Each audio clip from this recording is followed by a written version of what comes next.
இங்க கார்த்திக்ன்ற ஒரு பையன் சின்ன வயசுல இருந்தே ரொம்ப அன்லக்கியா இருந்திருப்பான். நைட்டு தூங்கிட்டு இருக்க டைம்ல அவனுக்கு குதிரை மேல ஒரு சாமியார் உட்காந்துட்டு ஜல் ஜல்னு கொலுசு போட்டுட்டு ஏதோ குறி சொல்ற மாதிரியே இருக்கும்.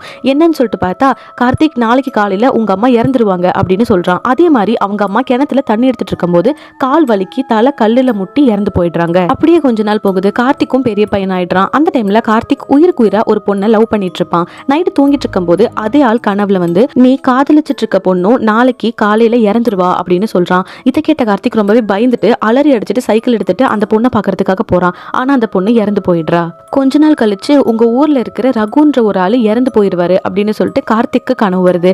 அதே மாதிரி ரகுன்ற ஒரு ஆளும் இறந்துடுறான். இதெல்லாம் பார்த்து ரொம்பவே பயந்து போன கார்த்திக் தன்னோட நிலைமையை பத்தி தன்னோட ஃப்ரெண்டு கிட்ட ஷேர் பண்றான். கார்த்திக்கோட ஃப்ரெண்ட் கார்த்திக்க ஒரு சாமியார் கிட்ட கூட்டிட்டு போறான். சாமியார் கிட்ட போய் மந்திரிச்சிட்டு வந்துட்டு இதுக்கப்புறம் எல்லாமே நல்லதா தான் நடக்கும் அப்படின்னு சொல்லிட்டு கார்த்திக் படுத்து தூங்கிடுறான்.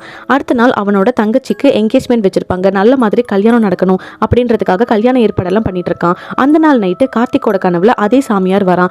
வந்துட்டு உன்னோட தங்கச்சி கல்யாணம் நடந்த 2வது நாள்லயே தங்கச்சி வீட்டுக்காரர் இறந்துருவாரு அப்படின்னு சொல்றான். இதை கேட்ட கார்த்திக் ரொம்ப பயந்து போயிடுறான். கல்யாணத்தை நிறுத்தியே ஆகணும் அப்படின்னு சொல்லிட்டு ரொம்ப ட்ரை பண்றான். அந்த நேரத்துல கார்த்திக்கோட பின் மண்டையில யாரோ அடிச்சிடுறாங்க. கார்த்திக் மயங்கி விழுந்துடுறான். கார்த்திக் பயந்த மாதிரியே கார்த்திக்கோட தங்கச்சி கல்யாணம் நடந்து முடிஞ்சிருது.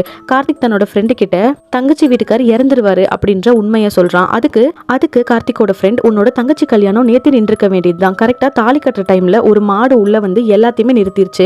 ஆனா உன் தங்கச்சி தான் கார்த்திக் இல்லைனாலும் பரவாயில்ல, கல்யாணம் கரெக்ட் டைமுக்கு நடந்தாகணும் அப்படின்னு சொல்லிட்டு நீ எல்லாமே கல்யாணம் பண்ணிக்கிட்டா அப்படின்னு சொல்றான். தன்னோட தங்கச்சி வாழ்க்கை வேஸ்ட் ஆயிடக்கூடாது அப்படின்றதுக்காக தங்கச்சியோட வீட்டுக்காரர் ரொம்பவே கண்ணும் கருத்துவமா பாத்துக்கிறான்.